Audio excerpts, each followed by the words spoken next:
공직자가 직무와 관련해서 그 지위 또는 권한을 남용하게 되면은 부패방지권익위법이라고 있죠. 네, 거기서 부패 행위라고 규정을 하고 있죠. 네, 네.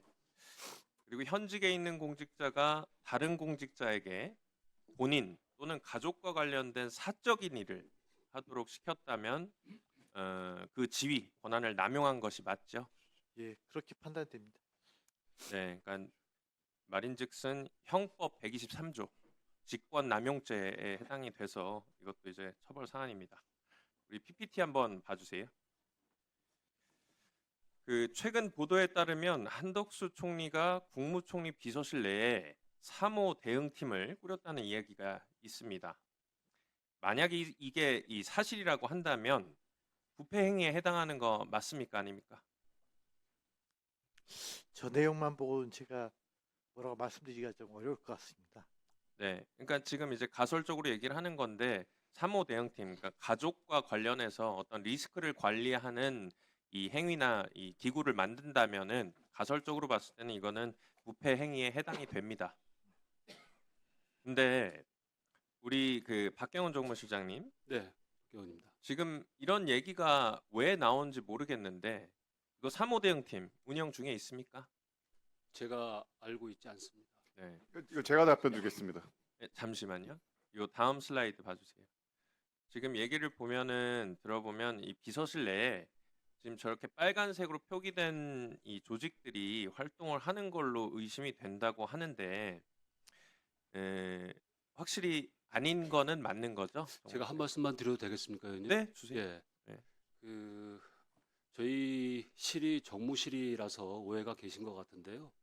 저희는 정부의 정무적 활동을 보좌하고 지원하는 업무를 하는 것이지 총리님 개인의 어떤 정치적 판단과 결심을 보좌하는 기능은 없습니다. 네. 네. 특히 이게 뭐 개인적인 거나 사적인 일이라면 더더욱 아니다라는 말씀을 지금 저한테 주신 거죠? 네, 그렇습니다. 네, 알겠습니다. 총리실에서도 관련 발언이 사실 무근이라고 이제 답을 해왔어요. 실제로는 대신해서 3호 대응팀이 꾸려졌었다고 치면 이거를 은폐하려고 하는 것도 이 행위 자체도 부패 행위에 해당이 되는 거 맞죠, 권익 위원장님?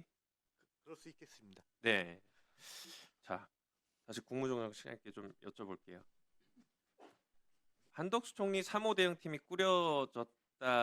꾸려진 게 아니고 사실이 아니다 이렇게 이제 얘기를 하고 있는데 부패방지법에 따르면 공직자가 다른 공직자에게 부패 행위한 사실을 알게 되거나 부패 행위를 강요 또는 제의 받은 경우는 지체 없이 신고를 해야 됩니다. 맞죠? 예.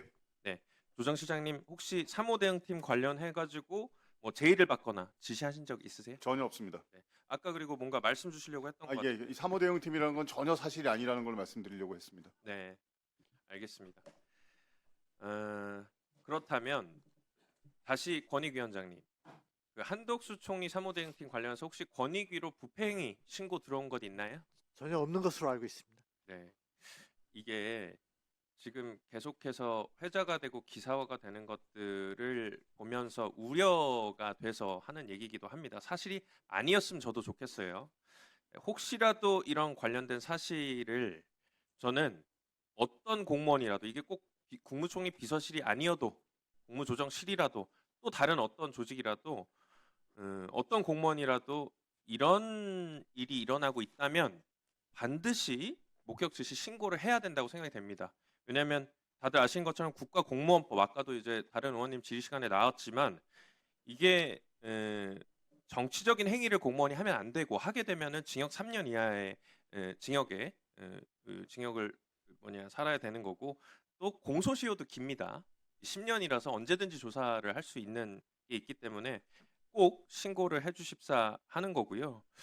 그리고 부패 신고 같은 경우는 이게 비실명으로도 할 수 있어요. 그렇기 때문에 공무원들은 부안해동 해가지고 그냥 지시를 받았다고 하면 안 되는 것이고 반드시 비실명 제도가 있으니까 신고를 해야 된다라고 얘기를 드리고요. 원론적인 부분을 좀 말씀을 드리면요. 저도 그 추가 질의 안 하도록 할게요. 우리 한덕수 국무총리가 이런 얘기를 했어요. 3월 25일에 지금 이 순간 우리의 소명은 국민의 안전을 지키고 통산 정쟁으로부터 국익을 확보하며 국회와의 협치를 통해 당면한 국가적 현안에 대한 해법을 조속히 마련하는 것. 그리고 나서 4월 24일 국정현안 장관회의 때는 이런 말을 합니다. 국정안전과 공정한 대선 관리를 위해 대선에 출마하는 것은 적절하지 않다. 근데 오늘도 국무총리 비서실에 누가 뭐 사퇴를 할 거니 많이 예상이 된다는 얘기가 나오고, 또 다른 인터뷰에서는 이렇게 얘기해 놓고서는 노코멘트, 모호하게 이렇게 얘기하는 것 때문에 자꾸 말도 안 되는 이런 의혹들이 나오고, 무슨 3호 대응팀이라는 게 만들어졌다는 얘기도 나오고 하는 건 아니겠습니까? 왜 그래도 한 국가의, 우리 대한민국의 국무총리라는 사람이 자기가 한 말을 왜 지키지 않습니까? 그렇다고 하면 어찌됐든 빨리 나올 거면 나오고 아니면 아니다라고 정확하게 얘기를 해야지 이 사회에 이런 혼란이 안 생기는 거 아니겠습니까? 이게 나오는지 안 나오는지 모르겠으니까 무슨 3호 대응팀, 리스크 관리팀이 있다느니, 거기에 대해서 또 지금 비서실에서는 또 줄사퇴한다는 게 예고되어 있다고. 아까 누굽니까? 공보실장님. 공보실장님이 사표를 내진 않았지만, 아니, 사퇴를 한 건 아니지만 사표 의사를 보여서 회유를 하고 있는 과정에 있다. 이런 기사도 나옵니다. 이거 사실입니까? 제가 그 기사의 진위를 여기서 판단해서 말씀드려야 됩니까? 아니, 진위가 아니고 사실을 아시는 것 같으니까 아니, 저는 어떤 게 모르겠습니다. 사실인지를 아니, 저 여쭤- 모르겠습니다. 지금 의원님께서 말씀하신 모르겠다고 대부분 저는 하면은 모르겠습니다. 알겠고요. 네. 어찌됐든 지금 본인이 얘기한 것에 있어가지고 책임을 져야 되는 모습을 보이지 않고 있으니 이런 말도 안 되는 얘기들이 나오는 거니까 거기에 대한 국무위원님들께서도 어느 정도 책임을 좀 가지고